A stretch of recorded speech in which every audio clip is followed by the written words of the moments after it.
untuk menghadiri acara kali ini. Hari ini saya akan menyampaikan tentang diseminasi modul 1.4 budaya positif. Sebenarnya untuk modulnya saya sudah menerima dari 1.1 sampai 1.4 yang sampai sekarang masih berjalan. Nah, untuk tugas 1.4 ini saya mendapatkan tugas berupa penyampaian budaya positif yang sudah saya terima semenjak mempelajari modul ini. Yang pertama, ada pertanyaan pematik. Bapak Ibu pilih kira-kira Bapak setuju atau tidak setuju dengan pernyataan yang nomor 1. Nomor 1 pernyataannya, hukuman dapat mendisiplinkan anak. Bapak Ibu setuju atau tidak setuju kalau hukuman di sini dapat mendisiplinkan anak? Oke. Ya. Yuk lanjut. Setuju atau tidak setuju dulu? Ini loh, yang pertama, hukuman dapat mendisiplinkan anak. Setuju atau tidak setuju? Setuju.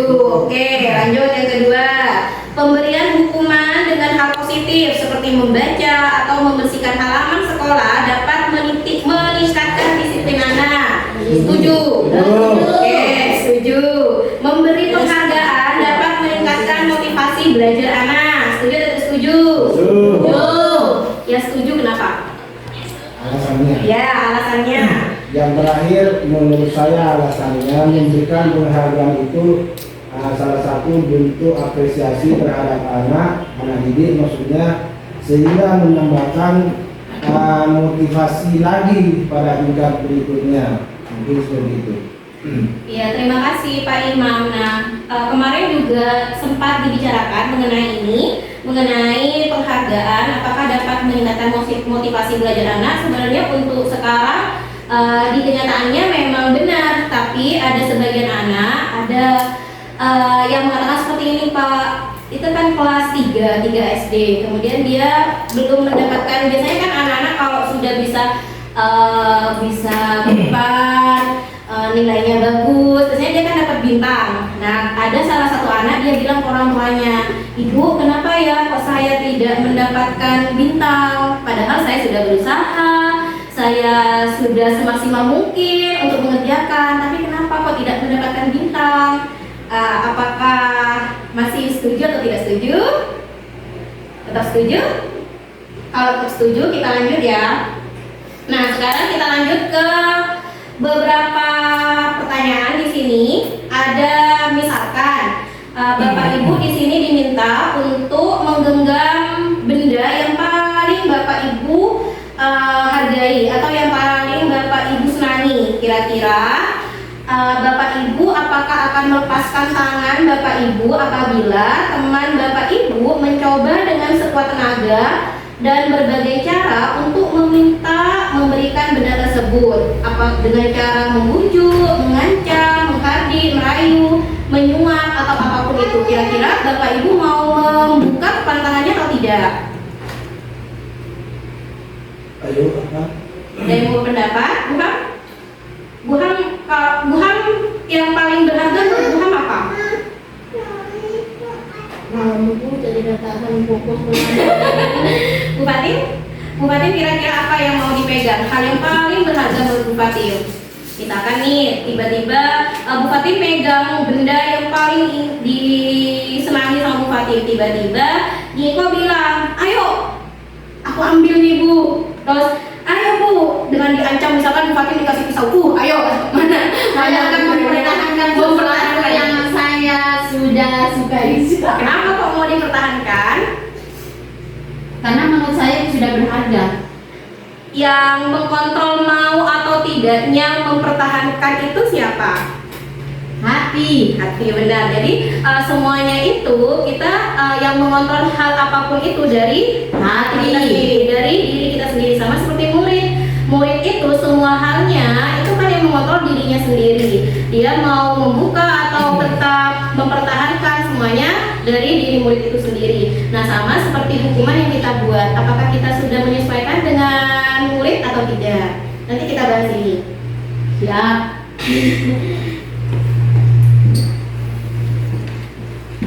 Nah, di sini untuk disiplin guru, kita harus tahu disiplin itu sebenarnya apa sih? Pak Syami mau jawab disiplin itu apa? Pak Robek mau jawab disiplin itu apa, Pak Robek? Yang perfect tahu disiplin. Disiplin itu apa, Pak? Niko. Saya membantunya. Yo, Pak Imam. Disiplin apa, Pak Imam? Disiplin itu menurut saya adalah bagian dari isi akhlak. Karena kalau sudah akhlak diperbaiki, otomatis akan terbentuk yang ikut terbentuk yang namanya disiplin. Itu intinya disiplin itu bagian dari isi akhlak. Menurut saya seperti itu. Terima kasih Pak Imam. Benar, disiplin itu kan pasti berhubungan dengan kedisiplinan itu akhlak ya. Tapi sebenarnya disiplin itu arti sebenarnya adalah belajar. Jadi bagaimana caranya anak untuk belajar? Belajar disiplin itu seperti apa? Belajar untuk datang tepat waktu, belajar untuk mendengarkan perintah guru dan lain-lain.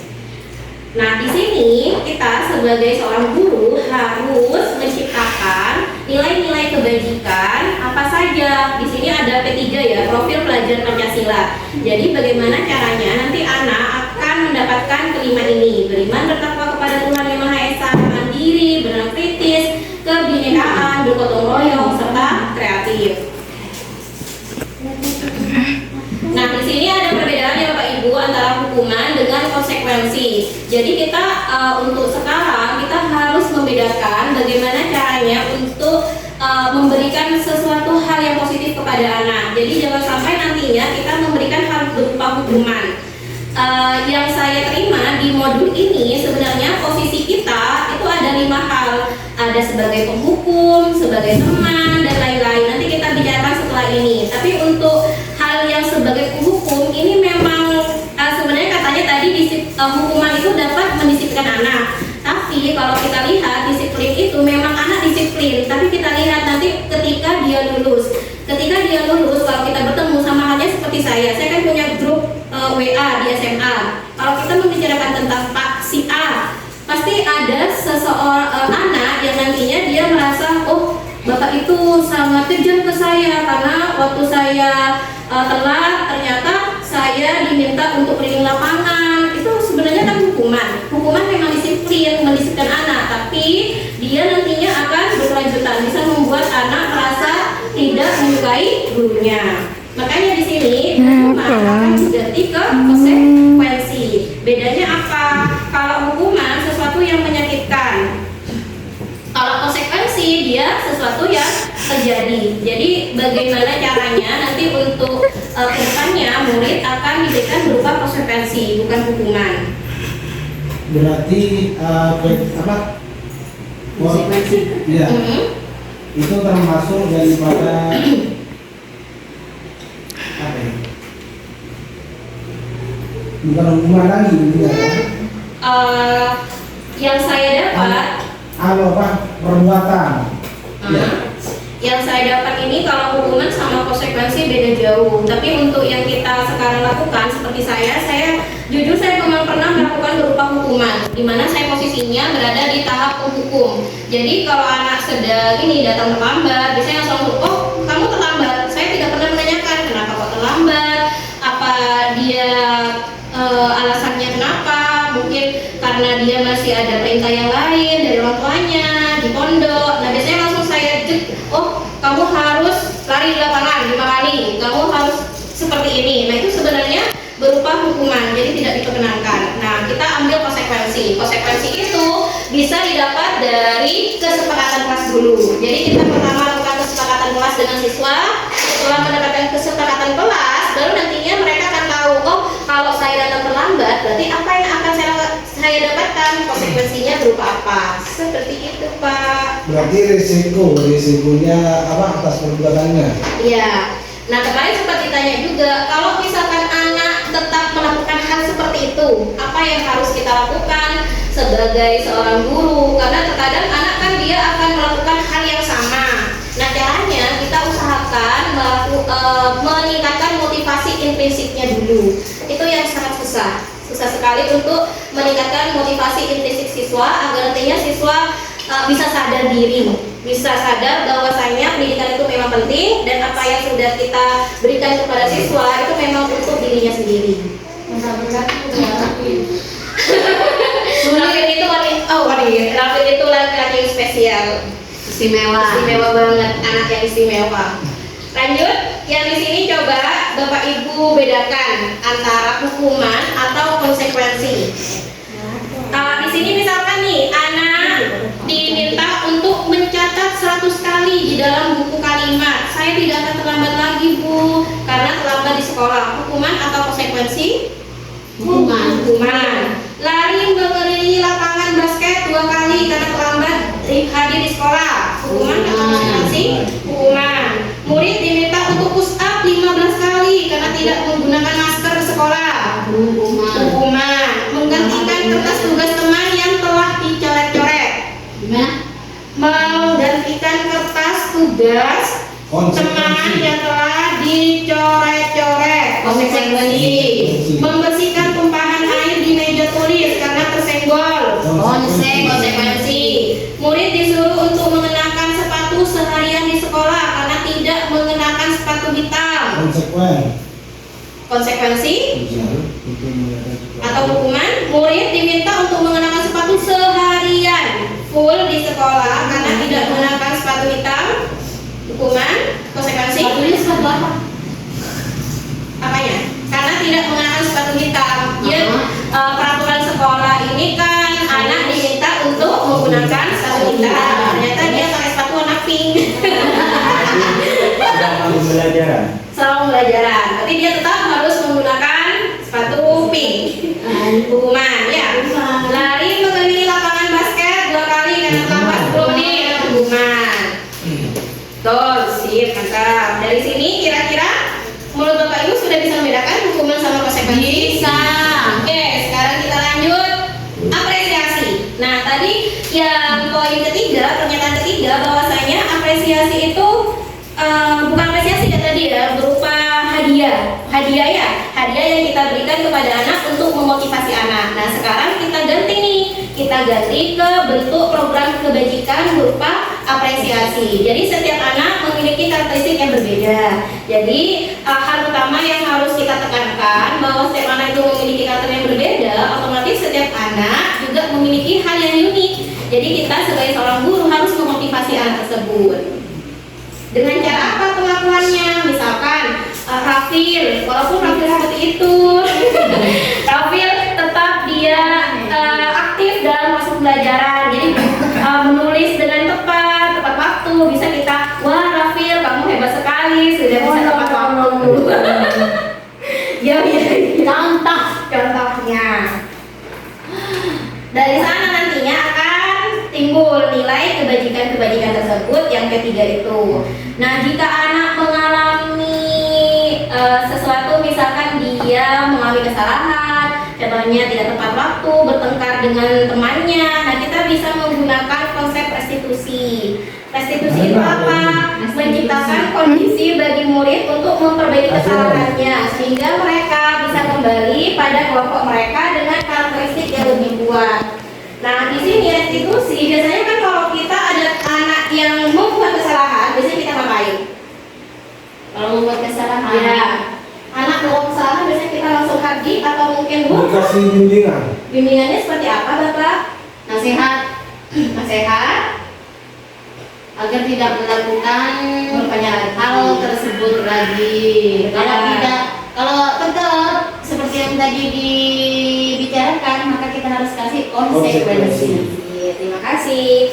Nah, di sini kita bisa menggunakan hal itu dengan konsepnya restitusi. Kalau restitusi di sini ada 3 langkah sebenarnya. Restitusi di sini nanti saya ini aja ya, saya tunjukkan videonya. Video ketika saya melakukan restitusi terhadap si Rafil. Oke. Bisa ceritanya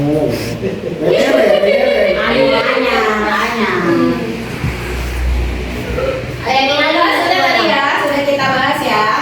Ini kebutuhan setiap anak, maaf karena kebutuhan dasar manusia. Jadi dari kesalahan-kesalahan tersebut kita harus tahu Bapak Ibu sebenarnya anak tersebut kurangnya di mana, apa yang mereka inginkan. Mungkin saja si Rafil, anak didik kita yang spesial itu dia kurang kasih sayang, Bisa. penguasaan,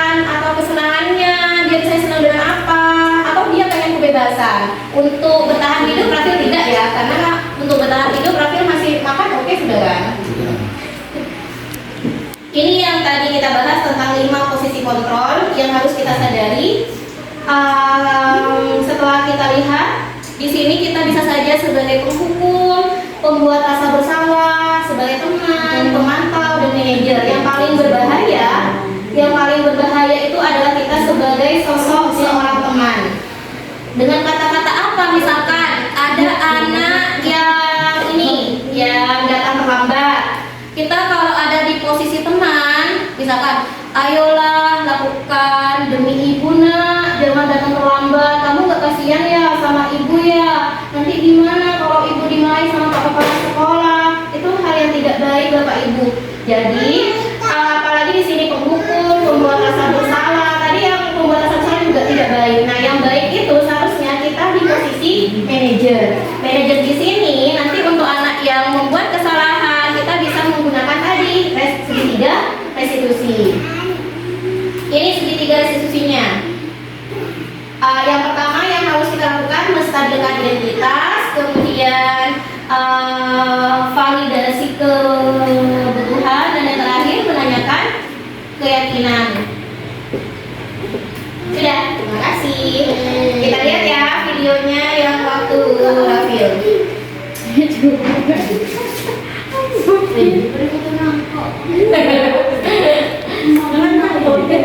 Aja lah bikin ngelek. Aja kalau arti. Jangan keluar aku, Videonya.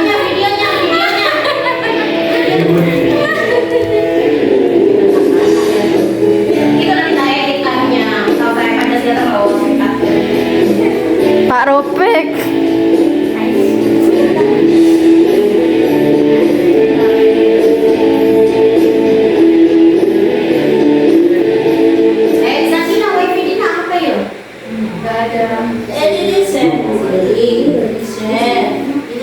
Ini tak langsung ya, jadi nanti kalian bisa lihat di YouTube-nya saya. Siap.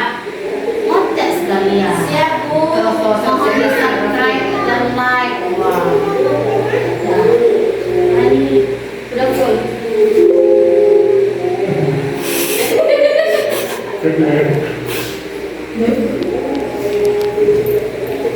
Tidak kamu Iya. Selama di depan. Anda dokter ya, bilang makanya punya enak lah. Pada segi hidup ini, nangis. Pada kita ada sempat. Kali itu sepeda di musik kamu dulu. Belum dah. Kali yang ada kurang lagi. Santai PC. TPC. Oh. Biar, Pak. Sudah. Yuk, ada yang bertanyakan? Mau makan dulu.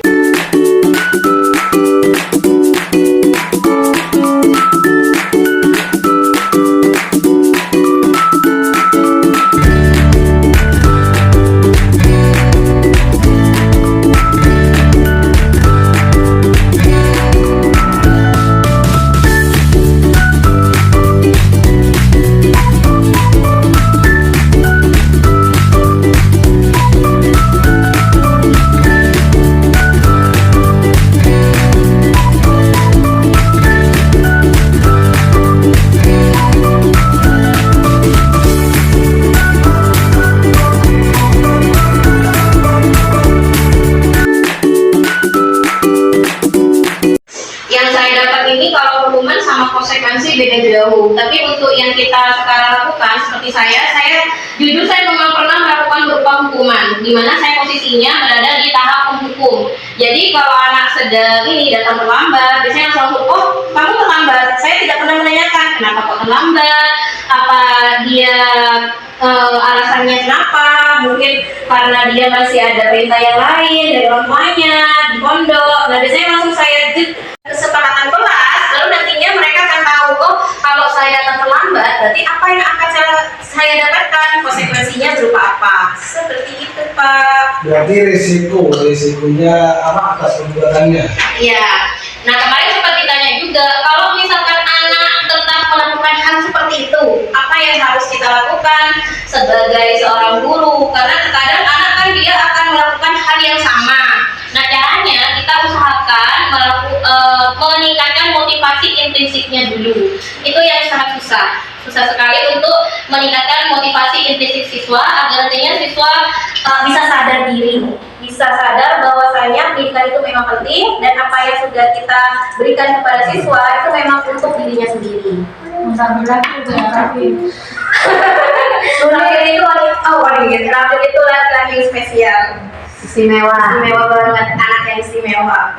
Lanjut, yang di sini coba Posisi di sini ada contoh penerapan 5 posisi kontrol yang bisa kita gunakan untuk siswa kita. Misalkan di sini ada kasus siswa tidak memakai atribut lengkap saat upacara bendera. Kira-kira apa yang akan kita lakukan? Apakah kita sebagai seorang guru harus sebagai penghukum, pembuat rasa bersalah, sebagai teman, pemantau, atau manajer? Nah, yang seharusnya kita lakukan adalah sebagai sosok seorang manajer. Boleh juga diperkenankan untuk kita sebagai sosok pemantau, tapi alangkah lebih baik untuk menjadi sosok sebagai manajer. Jadi ketika ada siswa yang seperti ini, berarti kita pertanyakan dulu, apakah kamu tahu kesalahanmu? Kira-kira bagaimana kamu akan memperbaiki kesalahan ini? Nah, dari sini nantinya siswa akan diharapkan dia tahu, oh ternyata saya salah. Dari seperti itu, maka akan terbentuk motivasi intrinsik dari dirinya sendiri. Kalau sebagai penghukum, misalkan nih, nanti Bapak Ibu bisa bilang, patuhi aturan sekolah, lalu berdiri di depan barisan. Anak apakah takut? Anak mungkin takut, kemudian dia disiplin, tapi dia akan merasa, oh, kok seperti ini. Malah dia tidak akan ada motivasi intrinsik yang benar, Pak. Malah dia akan tertekan. Atau mungkin Bapak Ibu menjadi pembuat rasa bersalah. Berapa kali Bu Guru harus memberitahu kamu, nak, Ibu kecewa sama kamu. Rasa kecewa ini dapat membuat anak menjadi lebih down ya. Lebih down, akhirnya dia merasa bersalah, kok saya seperti ini. Kalau sebagai teman ini juga berbahaya, Bapak Ibu. Bisa saja nanti anak malah, oh enak nih kalau sama Ibu Fatin menyenangkan. Nanti dia malah tidak suka dengan ibu yang lain atau bapak-bapaknya. Misalkan, ayolah yang tertib, buat ibu bangga, kali ini tidak apa-apa salah, nanti kamu jangan ulangi lagi ya. Akhirnya dia beranggapan, oh aku nggak apa-apa nih salah nih, nanti aku ketemu Bu Fatin lagi itu yang berbahaya. Nah, dari manajer ini bisa kita menggunakan konsepnya yang segitiga restitusi, restitusi. Jadi langkah pertamanya kita stabilkan dulu identitas anak. Boleh dengan cara seperti apa? Setiap orang pasti pernah melakukan kesalahannya. Kamu bukan satu-satunya yang pernah melakukan kesalahan ini. Dengan kata-kata seperti ini, anak biasanya sudah mulai untuk mendengarkan kita. Setelah menstabilkan identitas, baru kita lanjut ke validasi tindakan yang salah. Nanti kita tanyakan, kira-kira kamu sudah tahu tidak kesalahanmu seperti apa? Dan yang terakhir menanyakan keyakinan ini, menanyakan keyakinan kita semua memiliki motivasi internal yang benar. Video nanti. Sudah ada yang menanyakan? Boleh tanya-tanya.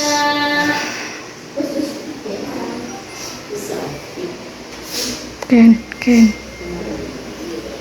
Sudah? Ada Din? Ya. Sudah.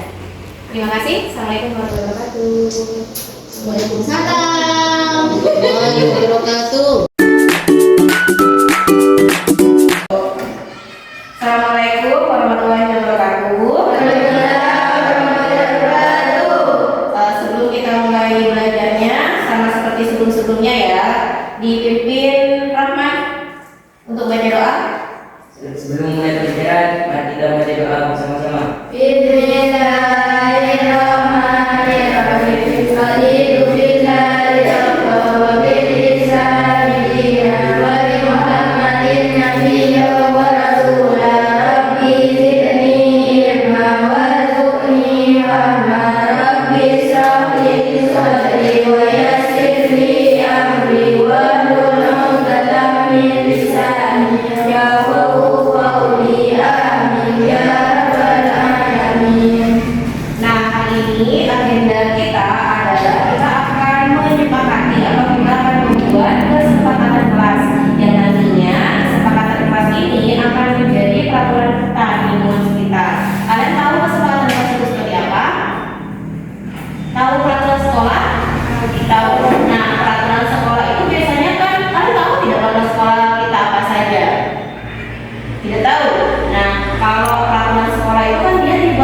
bersama-sama. Misalkan nih seperti kita harus datang tepat waktu, harus 5S. 5S itu apa? Senyum, salam, sapa, sopan, santun. Ya.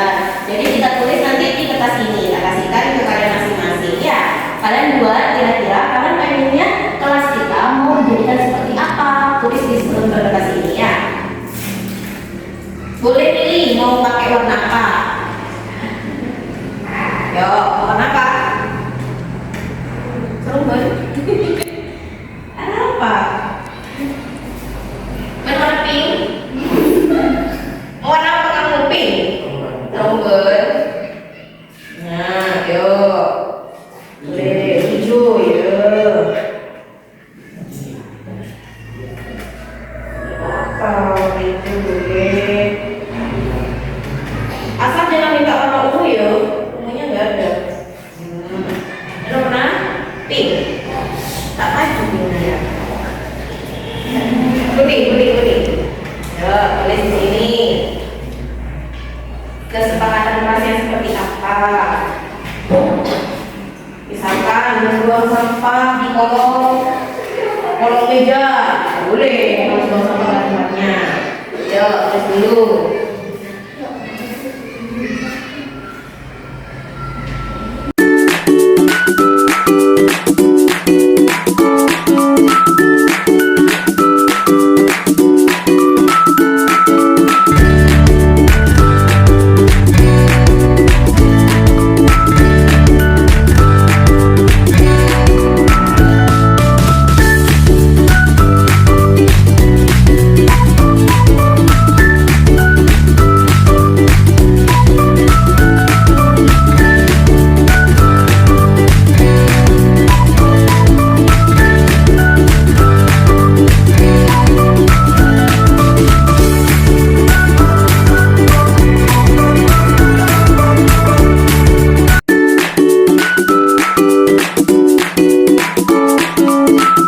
Ya, nah kalau sudah selesai, nanti kita tempel di sini ya. Tulisin dulu kesepakatan kelas kita.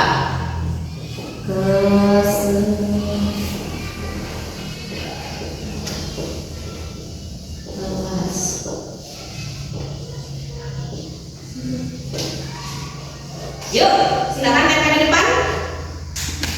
Sudah? Oh, yuk tempel.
Habis lemnya nih.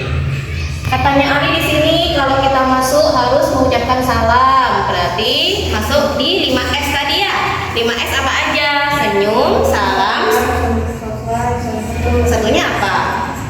Sapa. Kemudian di sini juga harus tepat waktu saat masuk kelas, buang sampah pada tempatnya, jaga sikap pada guru. Berarti kita harus saling menghormati. Guru juga akan menghormati kalian kalau kalian juga menghormati gurunya ya. Kemudian apa lagi? Libur panjang. Libur panjang bukan kesepakatan kelas, tak masuk nanti kita ya. Masuk tepat waktu. Jika guru menjelaskan harus didengarkan. Buang sampah pada tempatnya. Belajar menyenangkan. Nah ini yang penting ya, belajar menyenangkan. Kalian guru-gurunya sudah belajar dengan menyenangkan? Sudah.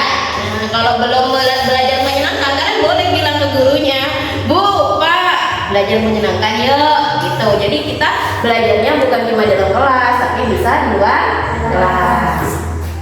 Apalagi melaksanakan piket kelas, membaca buku ketika istirahat. Kalian sudah melakukan ini? Jadi kalau nanti di waktu senggang boleh nih kita membaca buku. Baca buku apa? Ada kan? Banyak sekali ya bacaan buku di perpustakaan dan lain-lain. Ini kesempatan kelas kita ya, jadi kita harus jaga baik-baik karena sudah membuat kesepakatan kelas. Harus diingat, jangan sampai nantinya kalian hanya menulis tapi tidak dipatuhi.